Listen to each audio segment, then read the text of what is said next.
আপনি আমাকে জিজ্ঞেস করেছেন কিভাবে দ্রুত ধনী হওয়া যায়, ঠিক? জি ঠিক। সেরা সমাধান 5 ওয়াক্ত সালাত আদায় করুন, আর ফজরের আগে 2 রাকাত সুন্নাত মিস করবেন না। জানেন কেন? মানুষ যখন বিশ্বের টপ 10 জন ধনী ব্যক্তির লিস্ট করে, যুবক মানুষেরা। থামুন ভাই, আমাকে উত্তরটা দিতে দেন। আমি উত্তর দিচ্ছি, আপনি বলছেন যুবক মানুষেরা। আমি উত্তর দিচ্ছি, আপনি কি জানেন শীর্ষ 10 জন ধনী ব্যক্তির তালিকায় 4 নম্বরে বিল গেটস, 2 নম্বরে জেব বেজস, তো 3 নম্বরে জেব বেজস, 2 নম্বরে এলন মাস্ক, 1 নম্বরে কে?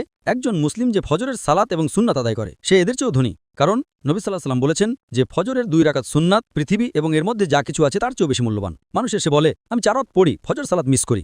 আমি বললাম, কেন? আমি সকালে উঠতে পারি না, অন্য সব সালাত সময় মতো পড়ি, ফজর আমি উঠতে পারি না। তো আমি তাকে বললাম, আপনি তো একজন ব্যবসায়ী, ধরুন আমি আপনাকে বললাম কাল সকাল ভোরে 5টায় একটা ব্যবসার ডিল আছে যেখানে আপনি $1 মিলিয়ন পাবেন, আপনি কি সেই ডিলে যাবেন? আপনি বললেন হ্যাঁ, কিন্তু আপনি তো সকালে উঠতে পারেন না। না, $1 মিলিয়ন জন্য আমি ঘুমাবই না। তাহলে $1 মিলিয়ন জন্য আপনি ঘুমান না, কিন্তু 2 রাকাত সুন্নাত যা পৃথিবী এবং এর মধ্যে যা কিছু আছে তার চেয়েও দামি, তার জন্য উঠতে পারেন না? ফজরের সালাতের মূল্য কত ভাবুন। সমস্যা হলো আমরা হাদিস শুনি কিন্তু বিশ্বাস করি না, কোরআন পড়ি কিন্তু বিশ্বাস করি না।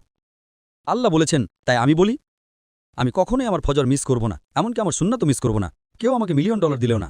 হ্যাঁ, সুন্নাত পড়া ফরজ নয়। আপনাকে যেটা বুঝতে হবে, যদি আপনি সত্যিই বিশ্বাস করেন, আপনি কি জানেন সেরা ব্যবসা কোনটা?